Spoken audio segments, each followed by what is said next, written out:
Mateo 10:1. Entonces, llamando a sus 12 discípulos, les dio autoridad sobre los espíritus inmundos para que los echasen fuera y para sanar a toda enfermedad y toda dolencia. Los nombres de estos son primero Simón. Gálatas capítulo 2 versículo 7. Antes, por el contrario, vieron que me había sido encomendado el evangelio como a Pedro el de la circuncisión. Pues encantó en Pedro para el apostolado de la circuncisión, actuó también en mí para lo con los gentiles. Antes sí lo llama Pedro, pero cuando lo va a nombrar como columnas, las 3 columnas que él dijo, las 3 columnas de la iglesia, y la primera es Santiago, ahí no lo nombra Petros. Ahí lo nombra Cefas, para decirle a Eduardo, jaque mate, que aquí va a nombrar a Pedro como piedra roca, Cefas. Y en las columnas de la iglesia hay alguien que es importante, léalo, dale. El verso 9. Sí. Y reconociendo la gracia que me había sido dada, Jacobo, Cefas y Juan. Cefas, en arameo, para que él no brinque para ningún lado. Que si Petras, que si Petros, que si piedra chiquita, que si piedra grande. Él mismo se mató por su boca. En arameo, Cefas significa roca y punto, y es lo mismo que piedra. Y ahí entonces viene a decir que esos son las columnas. Pero ¿por qué no lo llamó Petros? Para que usted no se me jalara para allá ni para acá. Porque Pablo es capaz de poner el arameo cuando él habla griego. Y no lo pone solamente ahí, lo pone en 1 de Corintios capítulo 15. Usted mismo lo va a leer. Versículo 5. Cuando la Biblia viene a mostrar que Pedro tiene el primado. Y después apareció a Cefas. ¿A quién? ¿A quién? Y después apareció a Cefas. ¿A Cefas o a Petros o Petra? Y después apareció a Cefas. ¿Y qué es Cefas? Roca. Y Pablo no lo llama en griego Petra ni Petrus, lo llama Cefas.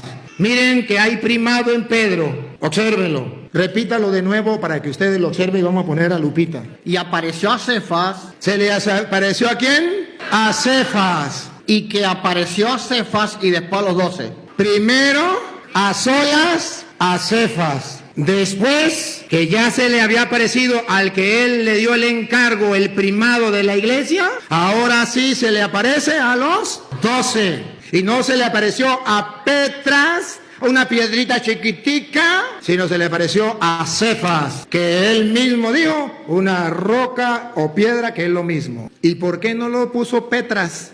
O Petros o Petrus, como él quiera. ¿Por qué no? Porque aquí la Biblia está mostrando con claridad que Pedro era dentro de la iglesia un jefe que Dios había colocado. Lo que enseña la Santa Madre Iglesia es que cuando Cristo funda la iglesia, dejó un jefe, le dio un encargo de gobernar la iglesia.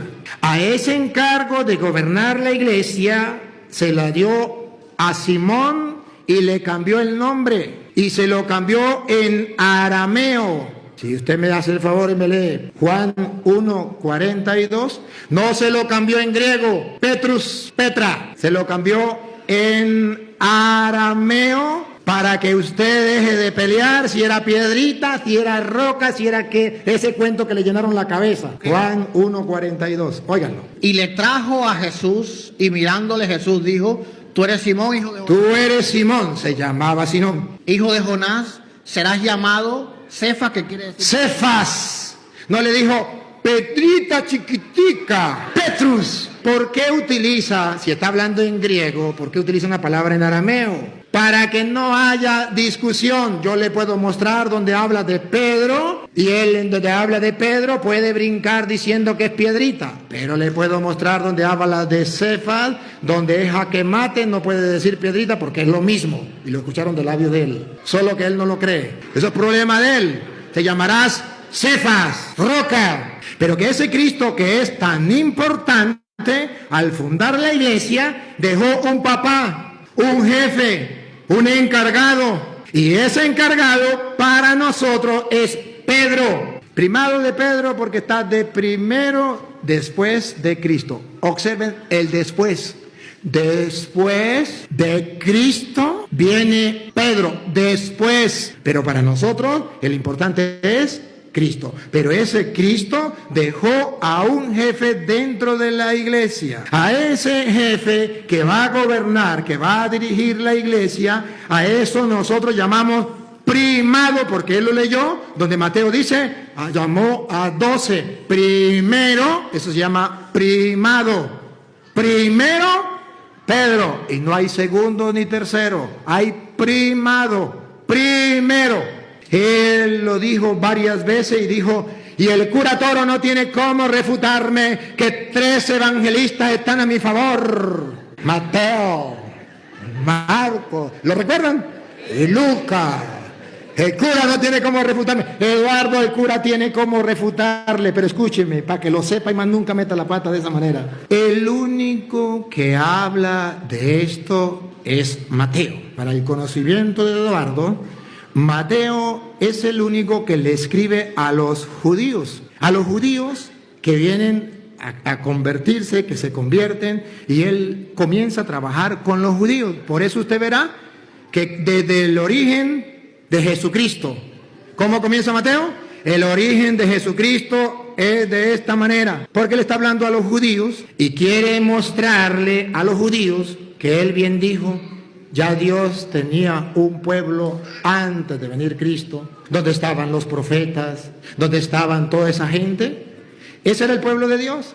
Pero ahora Cristo quiere mostrarle a los judíos, a través del Evangelio de San Mateo, que hay un nuevo pueblo de Dios, que en el Antiguo Testamento existía un rey, pero que ahora hay un nuevo rey, que en el Antiguo Testamento existía un pueblo, ahora hay un otro pueblo.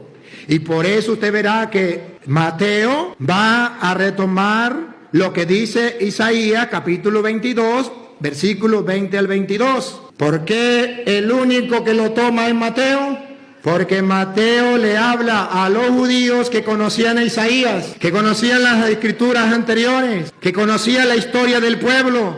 Y entonces le viene a mostrar que si antes existía un rey, ese rey tenía un mayordomo, ese rey tenía un pueblo, ese rey se iba y le dejaba las llaves al mayordomo y el mayordomo ejercía en nombre del rey. Ahora en el Nuevo Testamento hay un nuevo rey, Cristo. Ese rey le deja las llaves a un mayordomo, Pedro. Óiganlo, Isaías capítulo 22, versículo 20 al 22. En aquel día llamaré a mi siervo Eliaquín, hijo de Hilcías, y lo vestiré de las vestiduras y lo ceñiré de tu talabarte y entregaré en sus manos tu potestad. Y será padre al morador de Jerusalén y a la casa. Será padre, y ahí es lo que llamamos papa. Papá, padre, jefe, a los moradores de Jerusalén, a todos los que súbditos del rey. Será un padre para ellos. Siga. A los moradores de Jerusalén y a la casa de Judá. Cerrará y nadie abrirá. Y lo hincaré como clavo en lugar firme y será por asiento de honra a la casa de su padre. ¿Y por qué no me lee un poquitico más atrás? ¿Cuál más atrás? ¿Me dijo cuánto? Sí, lee otra vez el 22, otra vez. 20 al 22, 20. Ok. Y pondré la llave de la casa de David sobre el... Esa es la que me interesa, que a él no le interesa leerlo. Se hace el loco, se hace el loco. Entendámoslo, no lo vio. Mateo toma a hablarle a los judíos y le dice, en el Antiguo Testamento todo judío sabía que el rey le daba las llaves al mayordomo públicamente para que los súbditos del rey le obedecieran y lo tomaran como un padre, y lo que él abra nadie podrá cerrar, y lo que él cierre nadie podrá abrir. Así lo hacía el pueblo de Israel. ¿Por qué no lo dice Marcos? Porque Marcos no le escribió a los judíos. ¿Por qué no le dice Lucas? Porque tampoco le escribió a los judíos como Mateo. Entonces la ignorancia es atrevida. Entonces él piensa que es que Lucas, Mateo y Marcos están a favor de él. Se llama desconocimiento de las escrituras. Y allí Jesucristo está nombrando a Pedro mayordomo, el primero después de Cristo, después del rey. ¿Cómo sabemos que Cristo es el rey? ¿Quién entregaba la llave? ¿Quién tenía la llave? Las llaves las tenía el rey. ¿A quién le daba la llave el rey? Al mayordomo, y quedaba como jefe de toda la comunidad, que lo trataba como padre y le obedecía y le daba la llave. ¿Qué fue lo que Jesús le dio a Pedro? A ti te doy las llaves. Lo que ate quedará atado, lo que desate quedará desatado.